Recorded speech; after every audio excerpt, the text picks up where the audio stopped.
The question as to why one should observe mitzvot is one that has and will continue to be an issue for those committed to halachic Judaism. The Gemara refers us to a statement made by Rabbi Pinchas ben Chama to the effect that mitzvot grace our ordinary lives, they provide us with the opportunity to consecrate the mundane, and in the words of Nechama Leibowitz, mitzvot elevate one's daily egoistic activities to the level of the divine service. This is the function of a bracha. Another, but not necessarily a conflicting, view is offered in the Gemara that compares mitzvot to that of throwing a lifeline to somebody who has fallen overboard.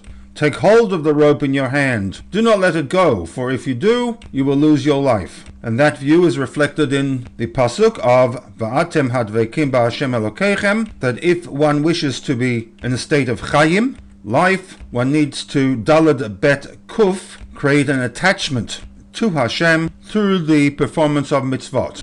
One view, that mitzvot is a lifeline protecting an individual from selfish passions, ambiguous morality, and murky ethics. Another view is that mitzvot elevate everyday activities to the level of divine service.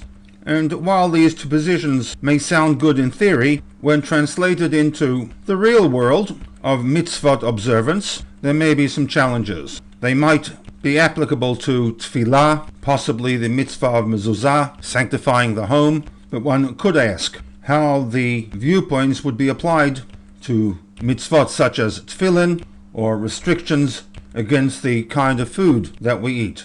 And this becomes seriously problematic when we encounter mitzvot in the chukim category, such as shatnez, basar b'chalav, and in ancient times, as we noted earlier, the problem of korbanot in general, that supposedly their purpose is to provide a reach nechoach laHashem. Possibly, on account of the downside to the rationalization of mitzvot, there was a furious debate amongst the Tanaim as to whether one should attempt to rationalize, intellectually justify the commitment to the performance of mitzvot.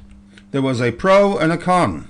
The pro argument maintained that attempting to and struggling with the reason for mitzvot would actually help people to observe and perform mitzvot with a greater commitment. The argument against, attempting to provide a justification and a reason for the particular mitzvot, is that once people try to achieve what they see as the purpose of the mitzvah, and if that purpose can be accomplished through alternative ways, then people will actually stop performing the mitzvah.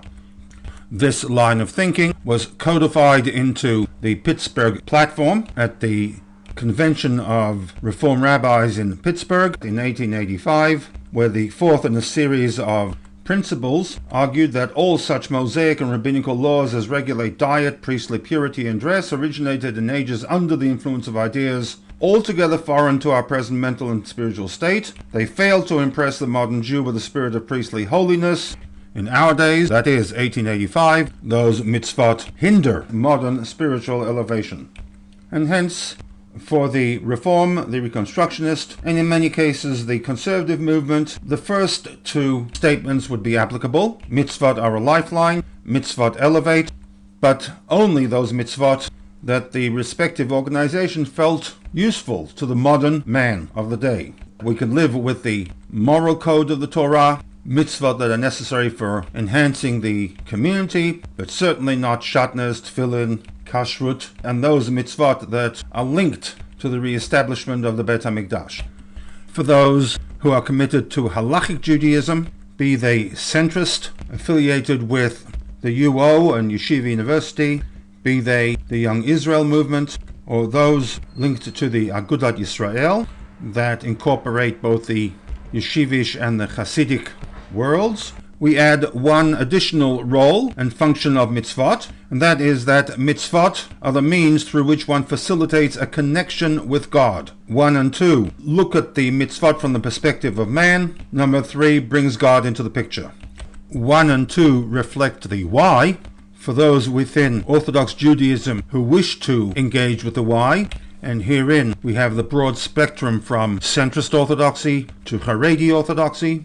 More importantly, for the practicing Jew is number 3, the what component of mitzvot, the means through which one facilitates a connection with God. And herein lies the cardinal differences between the halachic and the non-halachic ideology. non-halachic ideology is man-centered, and hence many, if not most, of the mitzvot are no longer useful, whereas to the halachic Jew, all mitzvot are the means through which one facilitates a connection with God, irrespective as to whether there is an identifiable rationale or not.